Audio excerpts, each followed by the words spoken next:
Est-ce qu'on peut acclamer pour la gloire de Dieu? On acclame. Est-ce que tu peux acclamer plus que ça? Que Dieu soit loué. Alors nous disons merci à Dieu pour l'opportunité encore une fois cet après-midi. Nous étions ici le vendredi et il a permis que nous puissions revenir encore aujourd'hui. C'est par sa grâce que nous sommes là du haut de cette chair. Et je tiens à dire merci à notre Père, le représentant légal des églises Sion évangélique Arche du Salut, le révérend pasteur évangéliste Papa Ephraim Kalala. Est-ce qu'on peut acclamer pour notre Père? Merci beaucoup Père. Et je dis également merci à Mami pour l'opportunité encore une fois cet après-midi. Et surtout que nos parents ne cessent jamais de penser à nous pour que nous puissions revenir du haut de cette chair. Nous vous disons merci Dadi. Je dis également merci à toute l'administration. Merci à toute l'assemblée. Vous êtes merveilleux. Vous êtes extraordinaires. Chaque jour vous êtes là nombreux et avec l'enthousiasme de la prière. Je sais que le Dieu du Père c'est un Dieu qui bénit et il vous fait du bien. Et Dieu vous bénisse abondamment. Est-ce qu'on peut chanter même dans 3 minutes? Do dièse dans 3 minutes. Tongo etana butu einda ae Kembo na Nzambe etondi mokili elingi eyeba wapi nkolo na bilembo azane mosika tie azana motema na ngai ofana lokola mokolo lopango ozokonza ndenge olingi Nzamba kobetela maboko ezayo mwana mpate kuma makasi Yesu. Est-ce que tu peux Yahweh kumama Yahweh Yahweh Yahweh kumama mosantu na lola Yahweh kumama Yahweh Yahweh osolola kana banzete oyokaka monoko ya banyama Nzambe mopepe zotosa ezayo nkolo na bilembo Nzambe asalaka moi ekomaka pe akala te Sala biloko ya mokili ekoma kokoma ya kala kumama nanu Yesu Yahweh kumama Nzambe na bomo elombe na yombi yonzembwa sika Yesu na ngai kumama Yahweh elombe olimo na Yesu etangisi nga pinzoli naleli te po babeti ngai naleli te basi te o naleli bolimo na Yesu etuti motema nanga tuti motema na ngai naleli bambata te o etuti motema na ngai nabetise te na phrase oyo insiste obenga Gédéon vaya hero nana bundatsa bitumba quartier te Abraham papa bikolo akokata kobota Isaka te na mituni Nzamba bakombo kombo nyonso bengela ngai benganga na kombo na ngai mpona rejoindre kombo yango kuma makasi Yesu Yesu na ngai kumama Nzambe na bomo elombe kumama Yesu na ngai oh kumama Yahweh oh Molimo mo santu yaka, molimo mo santu yaka. Molimo mo santu yaka, molimo mo santu yaka. Molimo mo santu yaka, molimo mo santu yaka. Molimo mo santu yaka, Quelqu'un qui peut chanter. Oh, molimo mo santu yaka, molimo mo santu yaka. Molimo mo santu yaka, molimo mo santu yaka. Yaka yaka yaka yaka yaka yaka. Est-ce que tu peux chanter?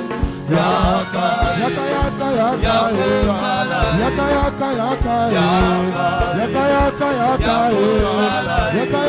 yaka yaka yaka yaka. Ndalinda ndekumana, ndalinda ndekumana, ndalinda ndekumana. Est-ce que tu peux chanter? Oh, ndalinda ndekumana, ndalinda ndekumana, ndalinda ndekumana, ndalinda ndekumana. Oh, yakwe yakwe yakumaweza wachama, yakwe yakwe yakumaweza wa. Oh, yakwe yakwe yakumaweza wacha. Oh, yakwe yakwe Yakumaweza wacha. Oh, tujibi aleluya kulomba luse, tujibi aleluya kulomba luse. Oh, tujibi aleluya kulomba luse. Oh, tujibi aleluya kulomba luse. Oh, ndalinda ndekumana.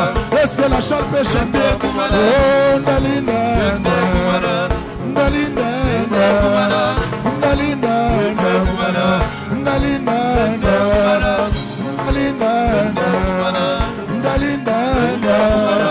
Oh, mutu yo sasumbula chisangisha moyo wende, neusungula lufani moye. Eita, neusungula lufani moye.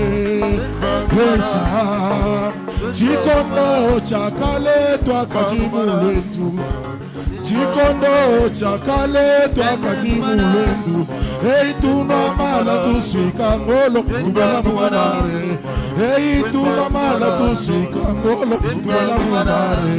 Abwa bukale abwa papa twakapita byonso yepo, mwachikokolela mwarikomborera, mwarikomborera, mwarikomborera, mwari ndarinda ndarinda ndarinda ndakumana, ndarinda oh ndarinda ndakumana, ndarinda ndakumana, ndarinda ndakumana. Est-ce que tu peux pousser les cris de joie? Dans son palais tout s'écrie. Dans son palais tout s'écrie. Dans son palais tout s'écrie. Dans son palais tout s'écrie 3 fois. Nous acclamons pour la gloire de Dieu. Alors notre thème dit ceci: alliance et positionnement par la bataille invisible. Alliance et positionnement par la bataille invisible. Alors, on n'a pas assez de temps pour exploiter le tout, parce qu'il y a beaucoup de choses à parler là-dessus. Que Dieu vous bénisse. Est-ce qu'on peut nous balancer le verset? 2 Corinthiens chapitre 10, du 3e au 6e verset. 2 Corinthiens chapitre 10, du 3 à 6, nous lisons la Bible. Est-ce qu'on peut se tenir debout pour honorer la lecture de la parole? Nous lisons la Bible au nom puissant de Jésus. Nous lisons au nom de Jésus. Amen. Tu n'as pas dit amen, nous lisons au nom de Jésus. Amen. Si nous marchons dans la chair, nous ne combattons pas selon la chair. 4. Car les armes avec lesquelles nous combattons ne sont pas charnelles, mais elles sont puissantes par les vertus de Dieu pour renverser les forteresses. Nous renversons les raisonnements et toute hauteur qui s'élève contre la connaissance de Dieu Et nous amenons toute pensée captive à l'obéissance de Christ, parole du Seigneur. Nous acclamons pour la gloire de Dieu. Que le Seigneur Dieu vous bénisse. Nous saluons aussi la présence du berger Denis qui va intervenir juste après nous. Et est-ce qu'on peut acclamer pour sa présence? Nous commençons la parole de Dieu. Dans 25 minutes, je vais terminer. Que Dieu soit loué. Alors le thème dit ceci: alliance et positionnement par la bataille spirituelle. Ce que tu dois premièrement savoir, c'est que tu es sauvé, pas pour croiser les bras, mais Dieu t'a sauvé pour que tu sois quelqu'un qui doit faire la bataille. Parce qu'il y a des positions qui cherchent. Et il y a aussi des alliances que tu as contractées. Maintenant, pour protéger ces positions-là, ainsi que les alliances que tu as conclues, il te faut la bataille. C'est pourquoi Jésus, en venant, il commence par dire ceci: je suis venu apporter la paix. Et il revient pour la deuxième fois. Il dit: je ne suis pas venu apporter la paix, mais je suis venu apporter l'épée. En d'autres termes, la venue de Jésus sur la terre, c'est pour venir t'exercer à la bataille invisible. Que Dieu te bénisse abondamment. Alors pour ce soir, remettez le verset 2 Corinthiens chapitre 10, le verset 3 à 6. Quand vous regardez à partir du 3e verset, j'ai déjà commencé la parole. À partir du 3e verset jusqu'au 6e verset, l'apôtre Paul, il a cité différents combats. Il a cité différentes batailles. C'est à peu près 5 batailles que l'apôtre Paul a cité dans ce verset. Mais quand vous regardez toutes les batailles que l'apôtre a citées, vous allez voir qu'au début, il a commencé avec quelque chose. Et à la fin encore, il a fini encore avec quelque chose. Et les batailles qui ont été citées là, elles se retrouvent au milieu. Est-ce que quelqu'un peut dire un amen bien? Amen. On est chamoisa quoi, c'est seulement amen et bien. Amen. Que Dieu te bénisse abondamment. Les combats qui sont cités là se trouvent au milieu de deux choses. Et bientôt là, je commence avec la première des choses. Regardez les deux choses qui créent la parenthèse ou les parenthèses entre les batailles. La première des choses, la Bible dit ceci: si nous marchons dans la chair, c'est la première phrase qui ouvre la porte à la citation de différentes batailles. Si l'apôtre Paul commence par dire si nous marchons dans la chair, et regardez la deuxième parenthèse, c'est au verset 6. Le verset 6, la Bible dit ceci: à la dernière phrase, lorsque votre obéissance sera complète. Ce sont ces deux choses-là qui font la parenthèse sur les quelques batailles que l'apôtre Paul a citées. Maintenant, je commence avec ça. Cela veut dire quoi? L'apôtre Paul, en citant les différentes batailles, il a même donné anaipatia les quelques conditions makanuni fulani pour le vaincre. njoo upate kuiwina. La première condition, Na kanuni ka kwanza il a dit si nous marchons dans la anasema chair. kama tunatembea katika mwili. Et la deuxième Na condition, kanuni ya pili, lorsque wakati votre obéissance utiifu wenu sera complète. itakuwa muutele. Je commence avec ça. Mimi naanza na hii, Écris ceci. andika hivi. La première des choses Kitu ya kwanza qui va te permettre kitakuruhusu de vaincre uwine la bataille invisible ugomvi wa ou kutokuonekanika les batailles invisibles, ama mabukonyi c'est isiyoonekana. ton obéissance. Inakuwa ni utiifu wako, Parce qu'il a mis l'accent. sababu anaweka mkazo Punir toute désobéissance. kuwapiza tena kutokutifu kote, Virgule. mkato. Mais lorsque Lakini wakati votre obéissance utiifu wenu sera complète, itakuwa muutele. en d'autres termes, Kusema kwingine, lorsque l'obéissance n'est pas là, wakati utiifu hauko, et lorsque l'obéissance n'est pas complète, wakati utiifu haina ya kueneana, tu ne remporteras pas hauwezi bado la unashinda victoire ushindi sur la bataille kwa invisible. bukonyi busioonekana. Est-ce que quelqu'un a compris ça? Kuna mtu Et anaelewa? j'aime ce qu'il a dit. Napenda kila anasema. Il a dit lorsque l'obéissance Anasema wakati utiifu sera complète. utakuwa muutele. Regardez ceci. Tazama hivi. Pourquoi il a dit votre obéissance? Kwa nini anasema utiifu wenu? Parce que Sababu le thème commence avec le mot alliance. na kishina kinaanza na ile tamko Et agano, dans l'alliance, na katika agano il y a les accords, munakuwa mapatano, il y a les règles, munakuwa tena makanuni, il y a ce que vous avez conclu. na kunakuwa bile mulitunga, Et ces choses-là, na bile ou bintu cette alliance-là, ama ile agano ou les accords-là, ama hiyo mapatano, les règles-là de l'alliance ile maagizo ama makanuni ya ont agano besoin iko de lazimishwa votre na obéissance utiifu wenu pour que l'alliance soit juu forte. agano iwe na nguvu. Amen.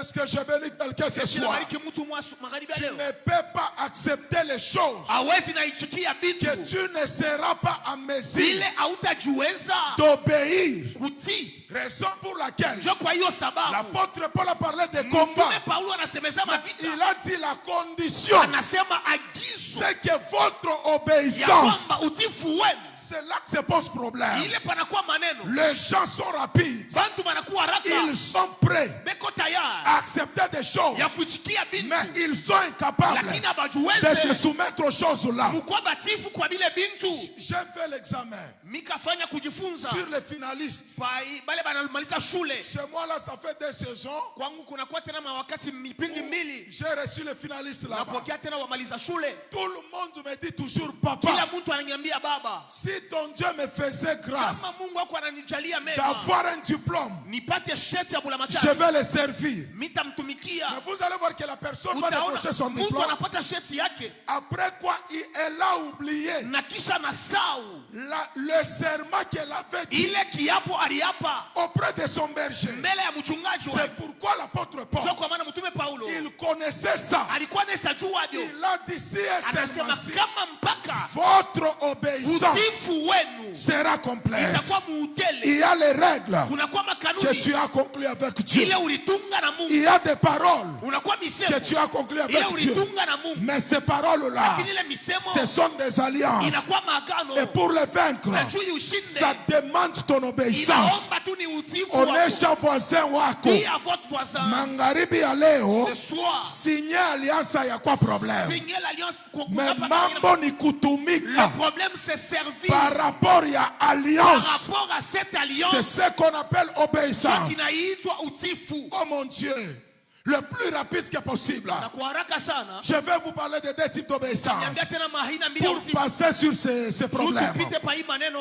Le premier obéissance, Utiifu wa c'est kwanza l'obéissance à Dieu. ni utiifu kwa Mungu. Souvent Dieu, Mara mingi Mungu lorsqu'il nous dit, wakati anatuambia il le fait toujours. anatendaka paka. Souvent Dieu, Mara mingi Mungu lorsqu'il gît, wakati anahapa il marche par rapport à ce qu'il a gîté. anatembea kufuatana na kiapo kyake. C'est pourquoi il a dit même à Ndio kwa Israël, maana anamwambia hata je Israeli, vais vous donner mitamipa la terre bulongo que j'ai juré bule miliapia de donner à vos pères. pachia baba yenu Comme j'ai juré, kama vile miliapa même si vos pères ne sont pas hata là, baba yenu Mais parce que j'ai parlé, je vais accorder la descendance. Mais il y a que l'homme, lorsqu'il jure quelque chose, il est incapable d'observer ce qu'il a juré. Raison pour laquelle Dieu dit à Josué, ne t'en détourne ni à gauche ni à droite. En d'autres termes, sois obéissant à ce que je fais avec toi comme étant une alliance. J'aimerais dire à quelqu'un, tu sais pourquoi tu ne parles pas loin? Tu sais pourquoi tu ne montes pas? Parce que les choses que tu parles auprès de Dieu, tu n'arrives pas à les obéir. Et ce que Dieu t'a parlé, tu n'arrives pas non plus à obéir. Regardez Genèse chapitre 3 à partir du premier verset. La Bible nous présente Adam qui est dans les jardins. Il est déjà dans les jardins. Or dans ces jardins-là, il y avait déjà une alliance que Dieu avait conclue avec Adam. Dieu n'a pas dit à Adam de ne pas manger les fruits. Et Dieu lui-même a dit, tu mangeras de tous les arbres, mais seulement l'arbre du milieu. Dieu lui là, il a respecté ça. Mais c'est seulement Adam qui n'a pas su respecter. Souvent les hommes, ils font des alliances, mais qu'ils n'arrivent pas à les observer. C'est pourquoi l'apôtre Paul dit, ici est seulement si votre obéissance est complète. La deuxième obéissance, c'est envers notre Père, envers l'homme de Dieu, envers notre Père. Écoutez ceci, avant que je ne passe à ce point. Dieu, quand j'ai analysé la Bible, dans Exode chapitre 7, le verset 1, la Bible dit ceci: Moïse, va, je te fais Dieu devant Pharaon. Oh, quand on appelle Satan, c'est avec le dé minuscule. Mais lorsque Dieu veut certifier son serviteur, Dieu certifie son serviteur avec la même lettre qui certifie la divinité de Dieu. En d'autres termes, Dieu a déjà fait de nos pères des dieux pour nos vies. Est-ce que quelqu'un entend? J'ajoute encore une chose. Je répète ce que je viens de dire. S'il s'agit de Satan, Dieu écrit Satan avec des minuscules. Mais s'il s'agit de l'homme de Dieu, Dieu écrit l'homme de Dieu avec des majuscules. Or, les deux majuscules là, c'est seulement pour Dieu. Mais pourquoi Dieu peut prendre sa lettre, la lettre de Dieu, et la confier à l'homme de Dieu? C'était un langage que Dieu voulait dire à son peuple, que mon serviteur que vous voyez, il n'est pas serviteur comme tu le vois, mais il est semblable à moi. Élève ta main droite. Je dis à quelqu'un, Dieu a déjà fait de nos pères de Dieu toute parole que notre Père va déclarer sur ta vie te donnera le positionnement. Vous n'êtes pas encore l'arrivée. Dieu a déjà fait de notre Père un Dieu. Je déclare à partir de ce soir toute parole que notre Père va déclarer sur ta vie, comme il est un Dieu, cette parole-là te donnera le positionnement. Il amène Michel Shikia. Ton amen n'est pas Kama encore arrivé. unapandisha mimi nasema tena. Si tu augmentes, tu vas ajouter. Onesha voisin wako. Dis à ton voisin. Angalia voisin wako. Regardez votre voisin. Umonesha sema. Dites-lui ceci. Unaona unaona Vous pale. voyez celui que vous voyez. Usimone vile. Ne le voyez pas comme ça. Ni Mungu C'est mzima. un Dieu en entièreté. Est-ce que je bénis quelqu'un? Est-ce Est-ce que unaonesha voisin wako? que vous dites bien votre Dis à voisin? ton voisin. Ambia Jira. Unaona ule Vous kunaona. voyez celui-là. Usimone Ne vile. le voyez pas comme Ni ça. Mungu C'est mzima. un Dieu entier. Kama unasema amen mimi napanda. Si vous dites amen, je En monte. d'autres termes, Mkusema kwingine. Dieu Mungu a placé anaweka son serviteur mtumishi wake même au-dessus de Satan. hata juu ya shetani. Come on. Est-ce que je bénis quelqu'un? Eti nabariki mtu. Satan, c'est Shetani avec un dé minuscule. anakuwa na deki kidogo. Mais l'homme de Dieu, Mtu wa Mungu Moïse, Musa va, wende je te fais Dieu. tazama na kufanya Mungu. En d'autres termes, Kusema tu kwingine deviens comme moi. unakuwa kama vile Tu mie. deviens mon semblable. Unakuwa kufanana na Tu mie. deviens mon ambassadeur. Unakuwa wa mkutambulisho. Je dis à quelqu'un, Ambia mtu mmoja. toute parole Tusemo que yote. notre Père Ile baba yetu va déclarer sur ta vie atatangaza juu yako. dans ces 10 jours de Kwa hii prière. machungu ya Danieli. Ces paroles-là ne Ile joueront pas. misemo haitashinda. Non, je dis ces paroles-là Nasema ile misemo ne joueront pas haitashinda. parce que nous n'avons pas Sababu hatuna un humain en ces lieux. mwanadamu mali Mais hapa. nous avons Tuiko un divin. na Mungu mzima. C'est lui qui a la bouche de Dieu. Yule kona kinywa cha Mungu. Quand il parle, Wakati anasema c'est Dieu qui parle. ni Mungu ndio Quand anasema. il déclare, Anatangaza. c'est Dieu qui Ni déclare. Mungu anatangaza. Quand il bénit, Wakati anabariki. c'est Dieu qui Ni bénit. Mungu ndio anabariki. Oh, kama unasema amen mimi Si tu dis naongeza. un bon amen, ça Mimi joue. nachunga amen na mtu J'appelle moja. l'amen de quelqu'un. Onesha voisin wako. Dis à ton voisin. Onesha se leo jo Dis, leo. aujourd'hui, c'est aujourd'hui. Onesha se leo jo Leo leo. njo leo. Kama unapanda mimi Kama napanda. unapanda tunapanda. Écoutez, Sikia.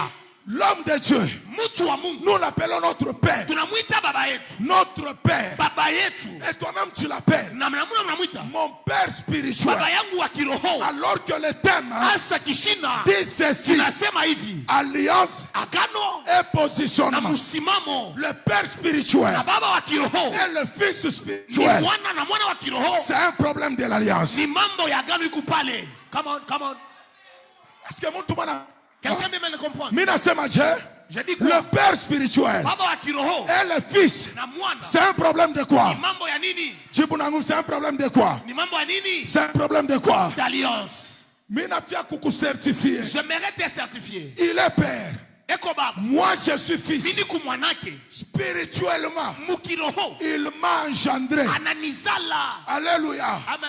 Dans un français terre à terre, Mukifransa tena kia chini il chini. m'a enfanté. Ananizala ananipa Quand il dit uzima. que c'est mon fils, Wakati anasema ni mwanangu. ce qui certifie Inaonesha ya que kwamba je suis son fils, niko mwanake. c'est par rapport à l'ADN Kufuatana na damu. que je porte. Ile nikunayo. En d'autres termes, Kusema kwingine. comme il est mon père, Vile kwa baba yangu. moi je suis fils, Mimi kumwana. automatiquement, Mala mwa kwa ghafla. le sang que j'ai, Damu ninayo. c'est son sang. Ni damu lake. Raison pour laquelle So kwa sababu je suis allé prêcher quelque mimi part. naenda kuhubiri mahali fulani. J'ai prêché comme ça. Nahubiri hivi. J'ai fini la prédication. Ninamaliza mahubiri yangu. J'ai pris fuite, je suis Mimi parti. nakimbia mimi naenda. Et comme ce pasteur n'avait pas mon numéro, Vile mchungaji shukuru na namba yangu ya simu. il a appelé celui qui m'a recommandé. Akaita mwalinituma nikatumike. Mais l'homme de Dieu est parti Mtu wa Mungu anaenda sans nous dire au revoir, bila kutulaka, sans rien prendre. bila kubeba hata Quand transport. il m'a appelé au téléphone, Bananiita kusimu. il m'a posé la première question. Akaniuliza swali ya kwanza. Tu es fils de qui? Wewe ni mwanake wa nani? Onesha voisin wako. Dites à votre voisin. Siku moja Un jour, batakulizaka on te demandera, baba yako ni nani? de qui es-tu fils? Il m'a posé la question Akaniuliza swali. au téléphone. Kusimu. Tu es fils de qui? Wewe ni mwanake ya nani? J'ai dit mon père, Namwambia baba yangu. c'est le prophète Ephraim. Nabii Ephraim Kalala. Il me dit tu as raison. Ananiambia kuna sababu wewe. Bon, s'il est ton père spirituel Kama ni babako wa kiroho. et toi le fils, Na wewe mwana. spirituellement, Mukiroho. le sang que tu as, Damu konayo. c'est son sang. Ni damu yake. Alors que l'alliance, Asa agano. c'est un problème du sang. Ni mambo la damu. Mina bariki muntu Je moya. bénis quelqu'un. Dans son alliance, Muagano que yake. Dieu t'accorde la Mungu longévité. akupe maisha mrefu. Miri wazaso kuna damu Je yake ya pensais kiroho. que vous avez son Je sang. pensais que tu avais son sang. Nilizania kuna damu Je yake. déclare à Natangaza tous les fils kwa wana de wote mon père Ephraim wa babangu Kalala. Efraimu Kalala. Si notre père Kama baba yetu a déjà impacté le Congo, anesha toi baba aussi Kongo, tu na impacteras. wewe utabamba Kongo. Est-ce que mina bariki muntu Est-ce moya? que je bénis quelqu'un? Le fils spirituel Mwana wa kiroho représente son père. anatambulisha baba C'est par yake l'ADN. kupitia deheni. Lorsque je dis Wakati nasema je suis fils niku du mwana prophète wa Ephraim, nabii Efraimu, le pasteur m'a dit mchungaji ananiambia tu as raison. uko na sheria. Je dis à quelqu'un, Naambia mtu moyo, la méface, mmefasi c'est une église bénie. ni kanisa yenye À kubarikiwa cause juu ya de l'alliance agano de notre ya Père, baba yetu. que ta vie n'échoue pas après les Maisha 10 jours. yako isishindwe. Mina sema maisha C'est dit yako que ta vie à toi, après 10 jours après ces 10 jours, hautashinda. tu vas pas échouer. Sema shitashinda. Sitashindwa. Sema shitashinda. Sitashindwa. Sema shitashinda. Sitashindwa. Sema parce que Parce que niko mualliance niko ya mwalliance papa ya Ephraim. papa Efraimu Kalala mwana wa Chilobo. Erasora baseyama. Écoutez, Sikia, il y a des gens kuko bantu qui peuvent réussir batezi naweza par rapport à leurs origines. kufuatana na matokeo Et il y yao, a des gens na kuko bantu qui peuvent échouer batezi nashinda par rapport à leurs origines. kufuatana na kula Quand natokea. je regarde mon origine, Ninaangalia chemchemi yangu, je vois comment il impacte le ninaona Congo. vile Je dis à Dieu, ninaambia Mungu merci beaucoup. asante sana, Comme notre Père vile baba yetu a déjà ouvert le chemin, ameshafungua njia, on ne va plus forcer hatutakazisha pour vitu, atteindre le sommet. tutafika Mais mchongo. tout cela, Njia yoyote ce n'est pas un problème. haina mambo, Le problème, mambo likambo ya ADN, mambo ya damu. tu l'appelles mon père spirituel. Unamwita babako wa Est-ce kiroho, que as-tu son eti ADN? uko na chapa ama alama yake. Est-ce que vous pouvez comprendre? Quelqu'un m'a compris?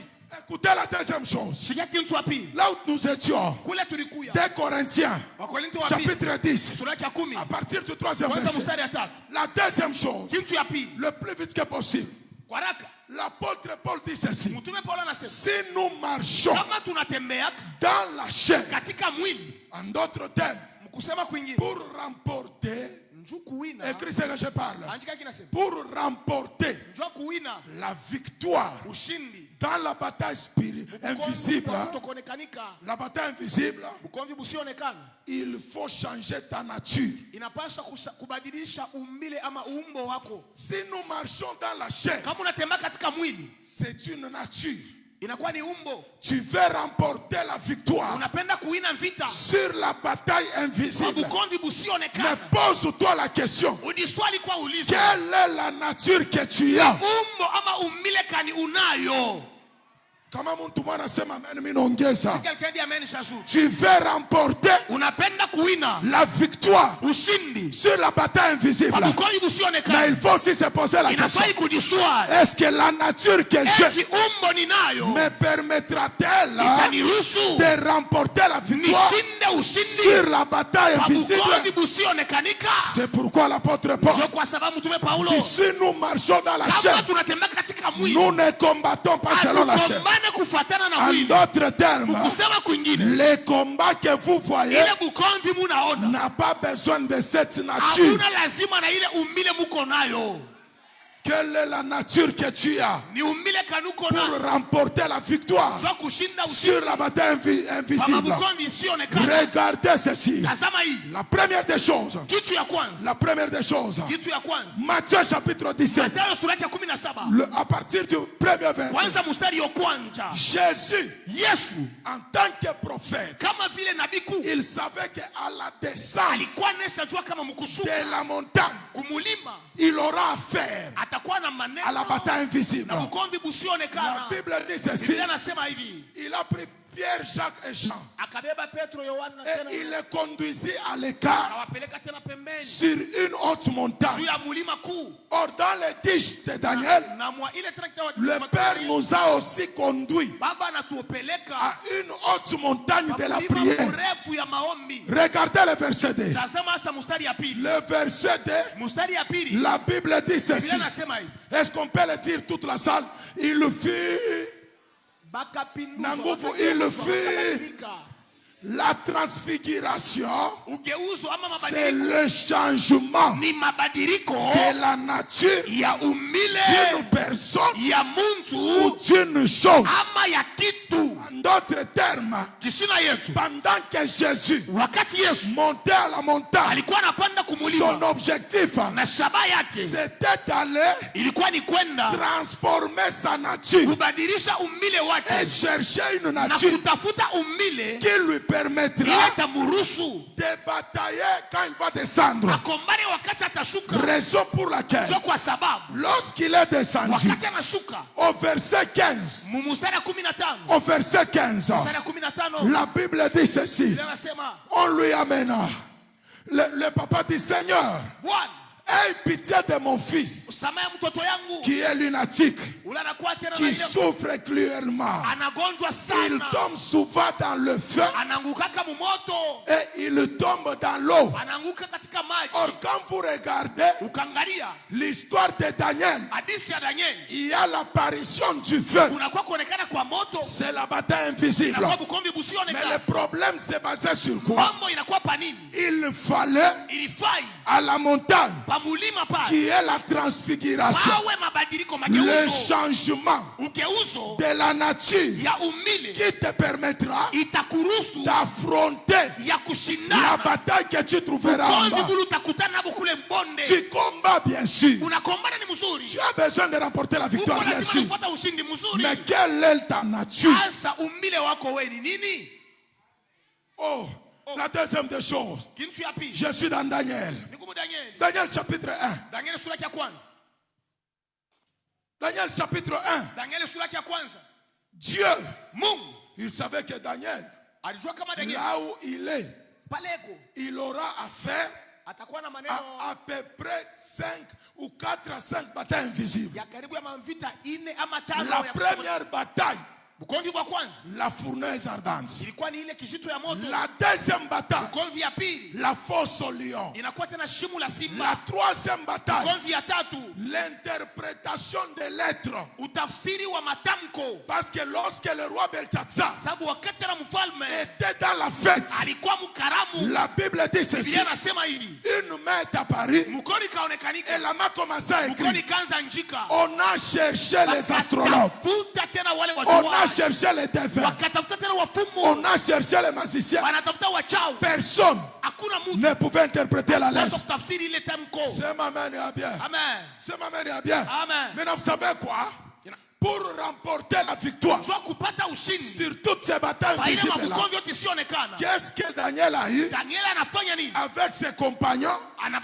Daniel chapitre 1, verset 14 à verset 15, la Bible dit ceci. Il leur accorda ce qu'ils demandaient. Je dis à quelqu'un, dans ces 10 jours de prière, le Dieu de notre Père va t'accorder ce que tu demandes. Amen. Je dis dans ces 10 jours de prière, le Dieu de notre Père va t'accorder ce que tu as demandé. Comme on a ce amen, que ça soit ainsi. Regardez maintenant le changement de la nature. La Bible dit ceci. Au bout de 10 jours, après 10 jours, la nature a commencé à changer. La Bible dit ceci. Ils avaient meilleur visage. Or Jésus aussi, quand il monta à la montagne, après sa descente, le visage qui était monté, ce n'est pas le visage qui était descendu. Je dis à quelqu'un, le visage qui est entré dans ces 10 jours ne restera pas le même. Mais cherchez les amen. Le visage qui est entré dans ces 10 jours ne sera pas le même. Parce qu'après ces 10 jours, il y a le changement de la nature. Oh mon Dieu. La Bible dit quoi? Après 10 jours, le visage a changé. La deuxième des choses, plus d'un bon point, C'est le changement de la nature. La troisième des choses, c'est au verset combien? Le verset 17. Le verset 17. Dieu accorda à ces 4 jeunes gens la sagesse et l'intelligence. Maintenant, le problème qui me préoccupe, dans toutes les quoi? Dans toutes les lettres. C'est dans toutes les lettres. Pourquoi la nature de ces gens ici a changé dans toutes les lettres? Parce qu'il y avait une lettre interprétée. Il y avait une lettre à interpréter. La lettre là, ça prédisait. On écrit compter, peser et diviser. Pour arriver à interpréter cette bataille, il fallait que tu aies les changements de la nature dans toutes les. Il a déclaré par Maïcha, ce qui te manque pour que tu sois au milieu des grands, le Dieu de papa Ephraim est vivant. Et ce soir, reçois cela au nom de Jésus. Est-ce que mtu mwana comprendre? Quelqu'un compris? Kama unasema na mimi nasema. Si tu dis moi aussi je kama parle. ile amen inapanda mimi napanda. Si tu montes je monte. Sema amen ya bien. Amen. Mimi nasema je? Je dis quoi? Ce qui te manque Kile kinakukosa pour juu entrer ufikie au mkuingia milieu des grands katikati ya bakubwa que Dieu Mungu te l'accorde. akupe.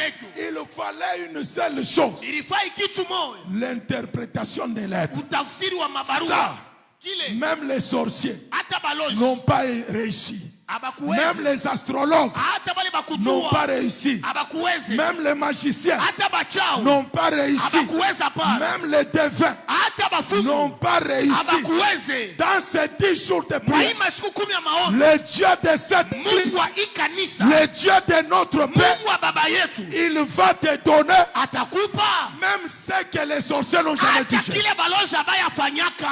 Dieu kama inabariki mtu hapa.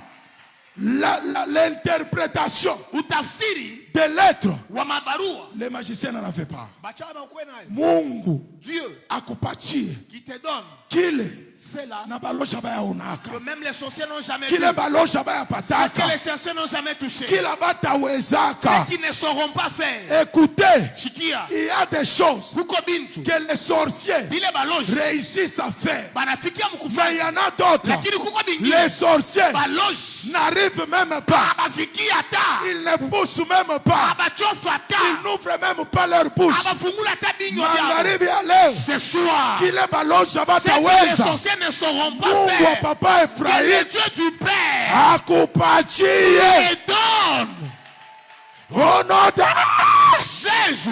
envoyé. Feu. Je suis dans 1 Samuel.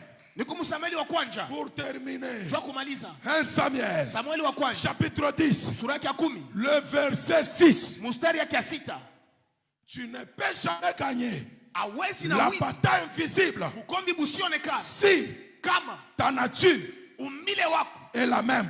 ingaliki vile vile. La Bible dit ceci. Biblia nasema hivi. Un petit était en train de chercher Kulikuwa mtoto mmoja alikuwa anatafuta les choses de son père binti vya baba qui yake. étaient perdues. Vile ukabelesha Et potea. son nom c'est Saül. Yake Saulo. La Bible dit ceci. Biblia nasema hivi. Il a croisé un prophète Akakutana na manabii. qu'on appelait Samuel. Wanaitana Samuel. Samuel lui dit ceci. Samuel anamwambia hivi. L'esprit de l'éternel Roho ya wa milele te saisira itakukamata après m'avoir quitté. na kisha kuondoka. L'esprit de l'éternel Roho ya wa milele te saisira. itakukamata L'objectif na shaba de cet esprit, ya ile roho c'était le changement ni mabadiliko de la mageuzi nature ya umili de Saül. ya Saulo. Pourquoi? Kwani Parce que les prophétiques, sababu utabiri les prophétiques unabii n'appartenaient pas haikukuwa à la tribu de Benjamin. Mu kizazi wa Benjamin. Maintenant, qu'est-ce qu'il faut faire Asa inafai kufanya nini? pour que Saül Nju Saulo. de la tribu de Benjamin Mu kizazi wa Benjamin. puisse accéder au prophétique? Aketi muile utabii Il unabii. faut qu'on change sa nature Inafai babadilishe umbile wake. afin de l'adapter Afike mu aux kujifunza. choses dont il a besoin. Vile bintu anahitajiwa. Élève ta main droite. Weka mkono kwa ume.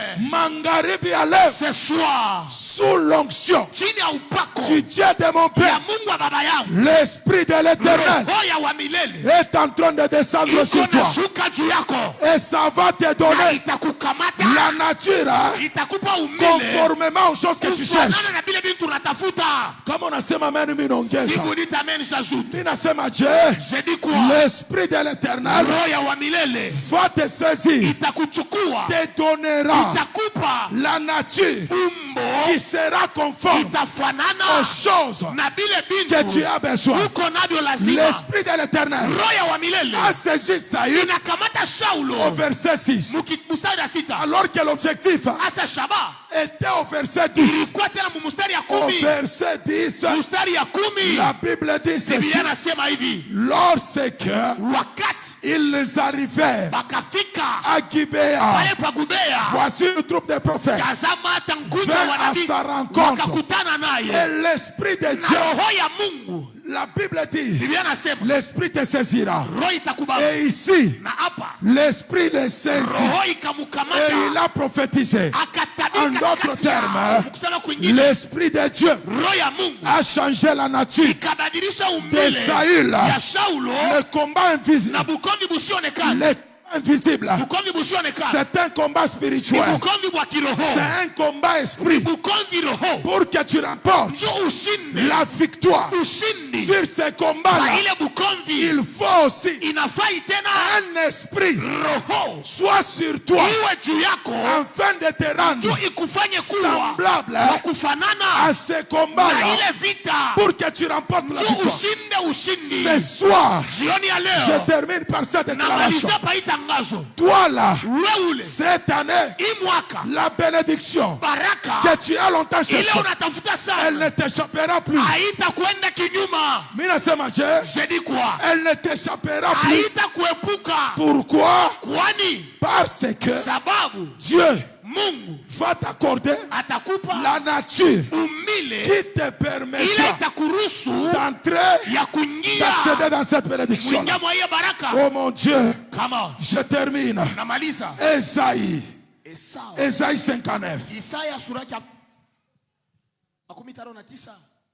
Magharibi ya leo, Ce soir, il faut que quelqu'un dise à Dieu, Seigneur, la nature que j'ai ne me permet pas d'accéder hii umbile niko nayo dans niruhusu tel domaine. kuingia tena mahali fulani. À cause de ton esprit, Njoo ya roho yako, change ma nature. badilisha umbile yangu, Change ma nature. badilisha umbile yangu, Change ma nature. badilisha umbile yangu. Kuko bantu wanabaimaka kaji. Il y a des gens on leur a privé le boulot. Bakimwangalia hivi. Si on le regarde, Anasema on dit utukimupe si on kaji. donnait à celui-ci le boulot, Atatuiba. il va nous voler. Na ukimwangalia na mwishi. Si on le regardait, Mais c'est qu'il n'est pourquoi pas volé. wanasema atatuiba? On dit qu'il va Parce nous que voler. sura Parce que yake son visage, inafanana na banani? Shujibu bia inafanana na banani? je n'ai fait que. Kuko bantu walishindaka kubaoa. Les autres, on a manqué de les prendre en Parce que mariage. banamwangalia hivi. On la regarde comme ça. Banasema huyu Jézabel. na hii mivario Kaaba. atateswa mtoto yetu. Yes. Alors que Tena, ule muntu cette personne, mkumona en hivi le regardant, ashina il ndumba. n'est pas pute. Mais nini nafaa kebako Qu'est-ce qui a fait ce que les gens baseme huu ni puissent dire ndumba? que cette personne est C'est prostituée? par rapport Ni à la kufuatana nature. umbile. Mais ce soir, Na jioni ya leo, le Dieu de notre Père, Mungu wa baba yetu, le Dieu de notre Mungu wa Père, baba yetu, le Dieu de notre Père, Mungu wa baba yetu qu'il change ta nature, abadilishe umbile yako, qu'il change ta nature, abadilishe umbile qu'il yako, change ta nature. abadilishe yako Oh, umbile. Lord. Chazo. Oh, Esaïe 59, Isaya makumi le 19e verset. mstari 19. Je termine par là. Namalizia hapa. La Bible dit ceci. Pour que ta nature change, Njoo umbile yako ibadilike. écrit ceci, pour que ma nature change, Njoo umbile yako ibadilike. Andika. j'ai besoin de l'Esprit de Dieu. Niko lazima na roho ya Mungu. Pour que ta nature change, ibadilike. tu as besoin de l'esprit. Uko lazima na roho. Parce que je vous avais dit le vendredi, Nikamiambia siku ya kazi les tano. batailles invisibles, Mabukomvi ce sioneka. sont des batailles Ni mabukomvi. qu'on ne voit pas avec les Ile yeux. atuone na macho. En d'autres termes, Sema kwingine. ce sont des batailles esprit. Ni mabukomvi roho. Maintenant, pourquoi le vaincre? Asa kwani Tu kuiwina. as besoin Uko lazima de l'esprit de Dieu. na roho ya Mungu. Maintenant, la Bible dit ceci: Anasema on craindra bataogopa le nom de jina l'Éternel wa milele depuis l'Occident kwanza kwa asubuhi et sa gloire na utukufu wake depuis le soleil levant. mpaka kule juu na la Quand asubuhi. l'ennemi Vile adui viendra, atakuwa je dis à quelqu'un, ambia mtu moyo, tout ennemi qui est en adui route yote anabeba vers ta vie, anakuwa kwa maisha yako, vers ta maison, mbele ya nyumba yako, vers ton travail, ukazi yako, ce soir jioni ya leo et cette dernière semaine, na hii wiki ya mwisho, il a affaire à Dieu. eko lazima mambo na Mungu, Il a affaire à au eko Saint-Esprit. mambo na Roho Mtakatifu. Quand l'ennemi Wakati adui viendra atakuya comme un fleuve, kama bahari, l'Esprit de l'Éternel roho ya wa milele le mettra, itamupakatisha le mettra, le itamupakatisha mettra. amfuita. Je dis à quelqu'un, Naambia mtu moyo, non seulement que l'Esprit haina paka roho va te changer la nature, itabadilisha umbile, elle sera aussi là itakuwa tena pale pour t'accorder jo kukupa la victoire ushindi dans la bataille invisible. mbukondi busionekanika. Kama unasema amen, Si vous dites amen, ninaishia hapa. je finis par là. Non seulement Hapana que paka le Saint-Esprit Roho va Mtakatifu changer atabadilisha ta nature umbile wako, après avoir kisha changé ta nature. kubadilisha umbile Le wako. Roho Saint-Esprit Mtakatifu va aussi ata t'accorder la victoire kupa tena dans ushindi la bataille mbukomvi invisible. usionekanika. La première victoire Ushindi ya que kwanza le Saint-Esprit ile Roho Mtakatifu va t'accorder, atakupa c'est que tout ennemi ya kama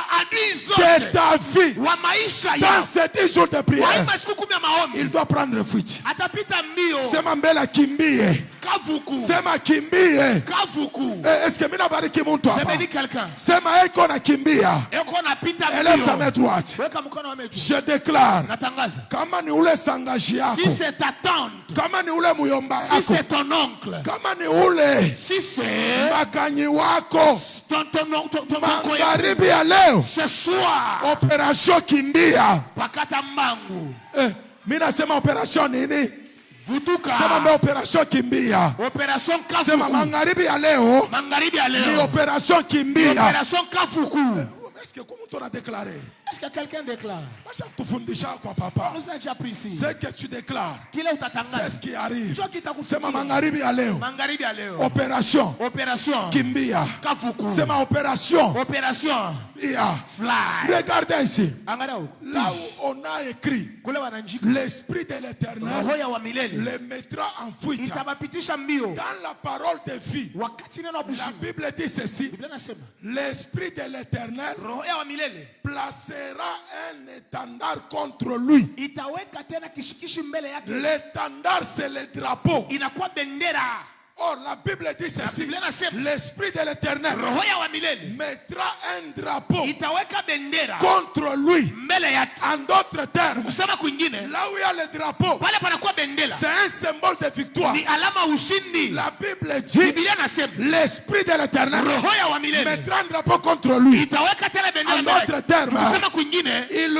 verra bataona la victoire ushindi dans ton camp. mukambi Je yako. dis à quelqu'un, Naambia mtu moyo, magharibi ya leo, ce soir le Saint-Esprit Roho est Mtakatifu en train de lever un drapeau. ekoneka bendera Parce que tu yulu. as dit amen. Unasema amina. Il y a un drapeau de victoire Bendera sur ushindi la maternité qui se kwa lève. uzao wa Il y a un mtu. drapeau de victoire. Bendera ushindi. Au nom de... Sazu. Écoutez, Sikia. avant de venir à prière, Avant qu'on entre en prière, pas que vile papa chaque chima, tel que papa est debout là, papa bien 10 000 à 20 000 weka kumikulu. prenez un billet de 10 000 ou de 20 000, jetez à ses pieds. Allez-y mettre à Nos ses pères pieds. sont des dieux. Baba yetu ibamu. Kama ni shetani, Si c'est Satan, ni kade kakaloko. c'est Mais un petit- mtumishi wa Mungu, les serviteurs de Dieu. kide kia pamoja Mungu, C'est un grand Dieu semblable à Que celui de Dieu. Mungu. Dieu asha kufanya baba yetu a déjà fait de nos pères Mungu ba des vya dieux, kweli. de vrais dieux, de véritables, de vrais Billet dieux. de 10 000. 10 000. Jette-le au pied de Tu père vas pas aller kumikulu akweke qui mkono. t'impose la main. Akweke tu mkono. Prends un billet de 5 000. Beba 5 000. Ce n'est pas une offrande. Haina sadaka. Va On déclare sur toi. Huyo akatangaze juu yako. Il y a une puissance. Uko uwezo. Il y a une puissance. Uko uwezo fulani. Comment expliquer? Namuna gani kufasiria? Comment expliquer Namuna gani kufasiria? qu'on a insulté Bana tous la femme d'un homme de Dieu mke wa mtumishi wa et Mungu. les gens sont frappés de la lèpre? Na watu wanapigwa na bukoma. On n'a même pas insulté Moïse. Aba kumchambula hata Musa. Eh, Papa Lazare, Shibile baba Lazaro. un billet de 10 000, 20 000, 5 000. Beba 10 000, 5 000 Tupa tu kumikulu papa. ya baba. Tupa tu kumikulu ya baba bakokia Jette mkono. au pied du père qui Comment m'a expliquer?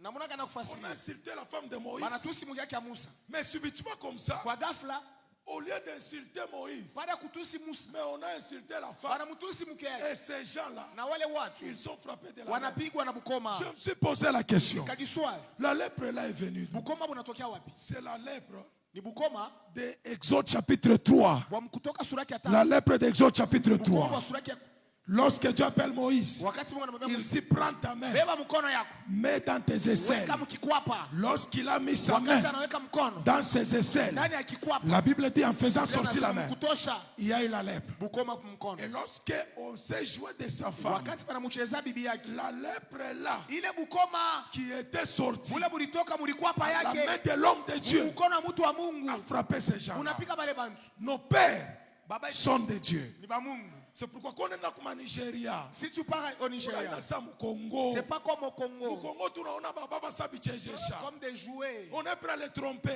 Tunaba- On est prêt à dire n'importe quoi. tunabasemeza Même au Nigeria, au Nigeria, les miracles se passent. miujiza Parce que, inapatikana. parce que chez eux, un Mkwabo père, Baba. c'est un Dieu. ni Mungu. Au Nigeria, Baba, Au Nigeria, le ni Père, Mungu. c'est un Dieu. Celui qui veut remporter Ule anapenda kuwina. la bataille invisible. Ugomvi busionekana. Nous avons notre Dieu. Tuko na Mungu wetu hapa. Dieu a pris la même lettre. Il a donné à son serviteur. Shimamia yurutum. Tenez-vous debout. Leo inapasha ule adui Il faut que cet ennemi-là, alikuangaisha qui sana, t'a tant souffert, que le Saint-Esprit Roho Mtakatifu t'accorde la victoire akupe ushindi dans cette bataille-là. kwa ile bukomvi. C'est ma manie à bien. Amen. Alors que quand le Saint-Esprit élève un drapeau, Wakati Roho Mtakatifu anaweka bendera c'est un signe ni alama du positionnement. ya msimamo. Partout où l'ennemi se positionne, Wote adui anashimama, il doit mettre un signe. anapaswa weka Et alama. ce signe-là, Na ile alama c'est un drapeau. ni bendera, C'est un signe ni alama du ya positionnement. msimamo. Sema Baba katika jina la Yesu. Baba katika jina la Yesu. Omba sawa ya ombaka. Omba sawa ya faka nini? Sawa ya ombaka. Sawa ya ombaka. Omba. Unajua la mevasa a un Dieu. Basi kuna Mungu. La mevas Mevas. a un Dieu. Tuko na Mungu. Hii kanisa, Cette hii église. communauté, Cette iko na communauté Mungu. a un Dieu vivant. Mungu amebariki sana. Un papa était sorti de l'église. Il m'appelle au téléphone. Nawe toka. Mina seshita toka. Maman Glo est témoin. Et aujourd'hui, les mêmes personnes là nous appellent. Ils nous envient. Ils nous demandent de l'argent. Je dis, le Dieu que vous avez fui là. L'église que vous avez fui là. Sasa mulikimbia ile. Aujourd'hui, Leo on est en bonne santé. tuko mwafya njema. Aujourd'hui, Leo on est marié. tunaoa. Aujourd'hui, Leo on a les enfants tuko na batoto dans la même église. paka mwile kanisa Avec le même père. paka na baba moya moya. Tuko hapa. Na motoka tunauza. Na motoka tunafanya nini? Tunauza na ya pili Na na mapango tutafanya nini? tutauza. Lorsque tu restes attaché à ce père. Palo na yangara shuna nyamvie. Papa alikwambia pasema atutamsema mama sasa shinifanya nini? Ashimuchunge bien. Mais mbiro na papa na harmona mama mbiro papa na mishi na mtu.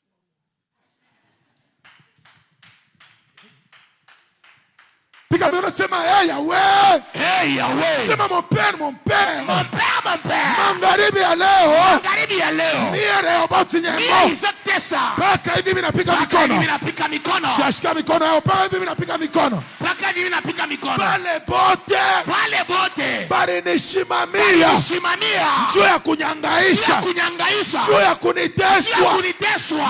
Magharibi ya leo. Magharibi ya leo. Roho yako. Roho yako. Ibandame. Ibasa. Onoda. Pika mikono, commence à prier.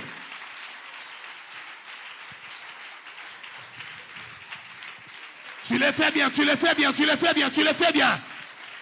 Est-ce que tu peux encore monter? Panda tena. Sema magharibi ya leo. Pika mikono. Paka hivi mina Omba. Paka hivi na pika mikono. Bale bote wananikombanishaka. Omba. Bale bote wananipika kambika. Roho yako baba. Est-ce que tu peux élever ta voix? Ibazambarishe.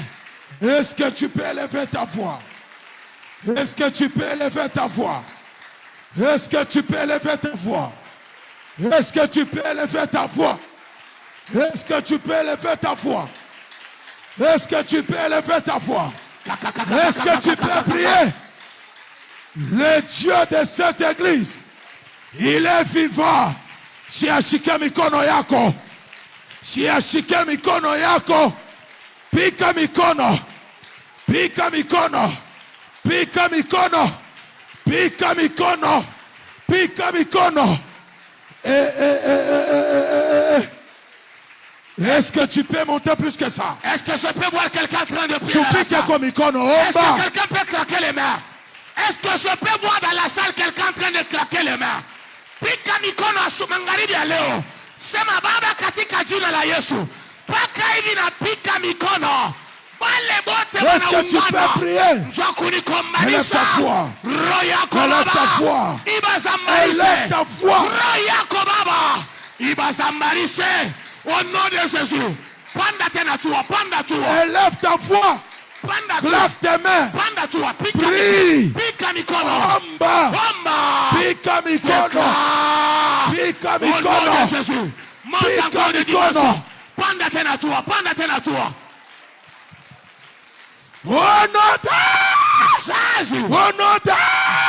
Sema Yahweh.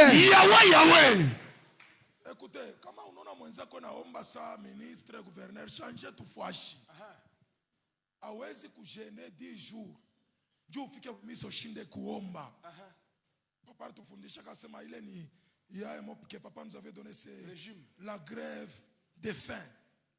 Ile unasema tumbo shitafani. Shishike bya kuria, hauna na appétit. Mais si réellement tu es un jeune de 10 jours, mets-toi à prier. Cherche le changement de ta vie. Amen. Sema mbele ya bien. Tafuta changement ya maisha yako. Mungu akubariki sana. Pika mikono sema baba katika jina la Yesu. Baba katika jina la Yesu. Sema mon père. Mon père. Magharibi ya leo. Mie Rehoboth nyembo. Exactesa. Paka hivi mimi napika mikono. Natiri yote. Ile kone nyampeshe. Kuingia mubaraka yangu. Kuwina ubukomvi. Toshayo. Tosha. Commence à prier. Ya. Shia kushikia kuomba. Shia kushikia kuomba. C'est tout ce que tu as compris. Est-ce que je peux voir derrière quelqu'un en train de claquer les mains? Est-ce que je peux voir au milieu de la salle quelqu'un en train de claquer les mains? Est-ce que je peux voir une maman en train de claquer les mains? Pika mikono tena. Natiri yote. Baba katika jina la Yesu. Natiri yote. Monte encore. Pika mikono. Pika omba. Ferme tes yeux. Ferme tes yeux. Il y a une nature qui doit libérer ta fille. Il y a une nature. Au nom de Jésus. Panda tena tua. Je sais que tu peux faire mieux que ça. Il y a quelqu'un ce soir qui peut prier le Seigneur. Pika mikono. Au nom de Jésus. Écoutez, Sikia. Avant qu'on continue, minapenda turudie pai requête. Omba bien. Kuko muntu wanamwangalia tu kunsula sema angara ile nsula yake unaona che. Iko saa ba mwisho ya pana. Uya, angara pale ndio utafuta kazi. Ucho shimamo chova la bien, unasikia tu. Wewe ingi. unajiuliza mimi nilifanya nini? Qu'est-ce que ta nature représente dans le monde spirituel? Alors, avant qu'on continue, tu vas apporter le mercredi 10 000 francs. 10 000 francs, Seigneur, et mercredi, tu apportes ça. La première personne. Shimama Yulu, c'est un geste prophétique. Tu vas apporter 10 000 francs mercredi. Tu vas apporter 10 000 mercredi. Ta futa mouille 10 jours. Papa a déclaré par maisha yako. Mina kwambia, il est plus que Satan. Satan, c'est un des minimes. Mais l'homme de Dieu, c'est un de en majuscule. 10 000 francs, ce n'est rien. Allez, que papa vous impose la main. Que papa vous impose la main. Tu vas porter mercredi. Viens, 10 000 francs, ce n'est rien. J'ai donné les chiffres 10. Les chiffres de 10 jours de Daniel. Il y a des choses que Dieu va t'accorder. Même ce que les magiciens n'ont jamais touché, n'ont jamais interprété. Lettre inatoka kukibumbashi. Mene tekele. Ba farisien banashinda. Shimungo pache bintu bile baloji batashinda kubamba. Hapana bile bintu biku facile à toucher, facile à bloquer, facile. Non, que Dieu te donne les choses difficiles à toucher, difficiles à voir. Difficiles à voir. Tu vas apporter 5 000 mercredi, 5 000 francs. 5 000 francs. Shimamia yul, pour la chambre la shimamia yul. Les options là. Sont là. 5 000 tu vas apporter mercredi. Fais le tout. Les 5 000 francs représentent la dernière semaine que nous avons. Fais le tout pour apporter cette offrande-là. Il y a quelque chose que Dieu va opérer dans ta vie. C'est Baba katika jina la Yesu. Pika mikono sema Baba katika jina la Yesu. Baba katika jina la Yesu. Sema Baba katika jina la Yesu. Baba katika jina la Yesu. Paka hivi mimi napika mikono. Baba hivi napika mikono. Ninakatala maisha yangu ifanane na ya jana. Ifanane na ya jana. Le Jésus qui était monté à la montagne, il était différent d'un Jésus qui descendait. Les Shadrach, Meshach, Abednego qui étaient en train de jours de prière, ils étaient différents de ceux-là qui étaient sortis. Il n'a pas shawe waleo wachane na wachana. Pika mikono sema Baba katika jina la Yesu. Baba katika jina la Yesu. Sema paka hivi mimi napika. Paka hivi mimi napika mikono. Mimi nakatala kufanana na mimi wachana. Kufanana na mimi wachana. Paka hivi mimi napika mikono. Paka hivi mimi napika mikono. Leta changement. Leta changement. Kwa maisha yangu. Kwa maisha yangu. Leta changement. Leta changement. Mwili yangu. Mwili yangu. Leta changement. Leta changement. Nyumba yangu. Nyumba yangu. Ni wajana. Ni wajana. Niachane na waleo. Niachane na waleo. Au nom de Jésus. Pika mikono, commence à prier.